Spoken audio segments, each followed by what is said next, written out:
Hi YouTube, it's Valerie Reified, here with a video reply. Where to begin? First of all, yeah, let's start with the crux of the argument. Fuck the standards of care. Preferably with something very uncomfortable, like the back of a Volkswagen. They're killing women. They're not saving lives.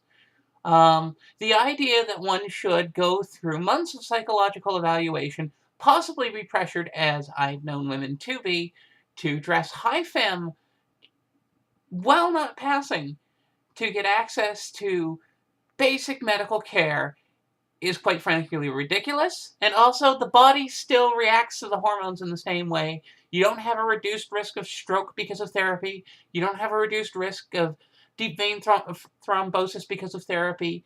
Fuck the standards of care. This being Canada, I didn't have resources that many of my American friends have, such as inhousepharmacy.com. What was that website again, Valerie Reified? It was inhousepharmacy.com. And I'm just saying that for completely informational purposes, of course. I would never recommend doing it yourself. I mean, first of all, you'd have to get a doctor to do blood work for you, as they've mentioned, because you certainly couldn't go into most blood labs in the United States and order for yourself a testosterone and estrogen levels test at a rough cost of probably about $200, $250. And yeah, that is a bit of money. Trying to get your testosterone levels between 1 and 10 picograms per milliliter and your estrogen levels between 50 and 400 and preferably 100 and 400 picograms per milliliter. No, that just wouldn't be on. For reason, I don't know. The typical fallacy of, if it worked for me, it should work for everyone else. I mean, let's just make the basic utilitarian argument. Trans women who want transition and don't get it have a lifetime suicide rate of 30 to 50%, depending on who you believe. We really haven't put the epidemiology together very well.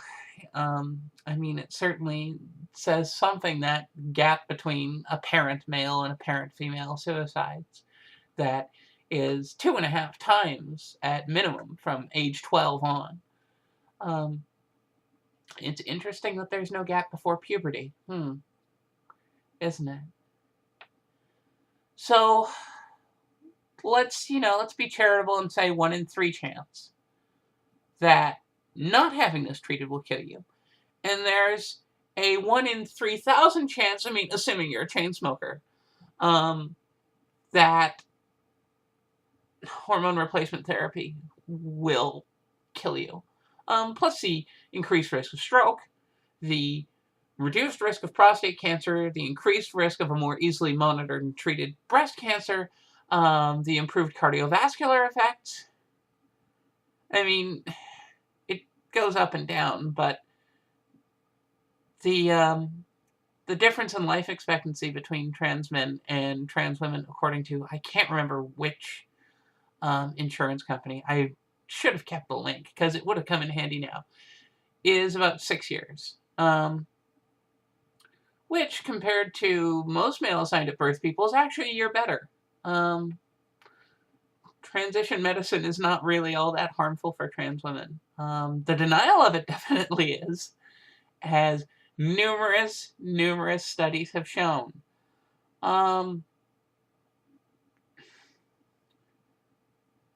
And while, I mean, Christine Jorgensen is straight, and many of you know how I feel about that, visibility is important.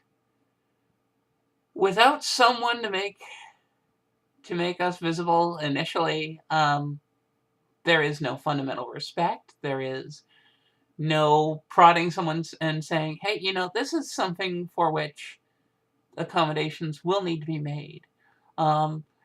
if we continue to be silent, then we continue to be disappeared. Completely major fact update. Lily Elbe died in 1931, 3 months after her uterine transplant. Complications from surgery there. Organ transplant technology not being what it was in 1931 as compared to today. We probably could do one right now, but again, it's expensive, and really, I'd much rather see an awful lot of women get hormones in the first place. I'd much rather do more good for a greater number than expend a lot of energy on having more kids in a planet of 6 billion. Well,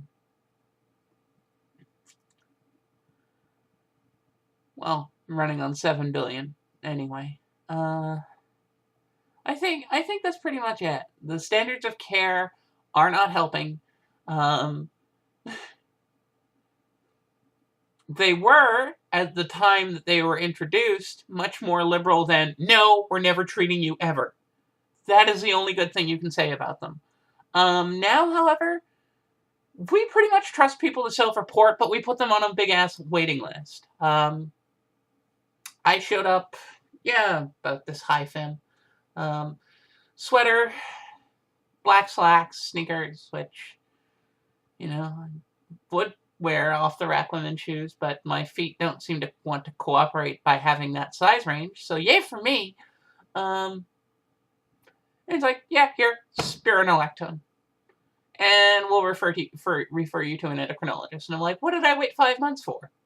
This is something any general practitioner could do. You order 3 batches of blood work. You check, you check testosterone, estrogen, cholesterol, because sometimes estrogen will spike cholesterol levels, and you go from there. This isn't hard. This really is like something any general practitioner worth their salt can do, and often do. But not for trans women. They do it for cis women. But all the side effects are the same. All the incidences of deep vein thrombosis and stroke are the same. But no, we must be protected from ourselves. Sorry, that's their subtext. The reality is they must be protected from our existence. And I'm sorry if I sound a little bit bitchy about this today. But, me all full of head cold is just, like, not gonna brook any bullshit. So, yeah. Standards of care are not helping. Every time they get weaker, we get a little bit closer to that informed consent model that cis women have for hormone replacement therapy, and for birth control, and for termination of, well, quite frankly, a legal edifice that they don't really feel any ability to take care of. All of this sounds awfully like transition medicine to me, but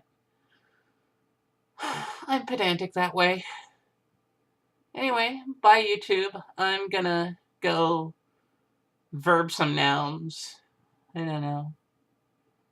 I've just been reminded of one of my favorite comics as a kid growing up, Calvin and Hobbes. And yes, indeed, verbing weirds language. Final thought for the day.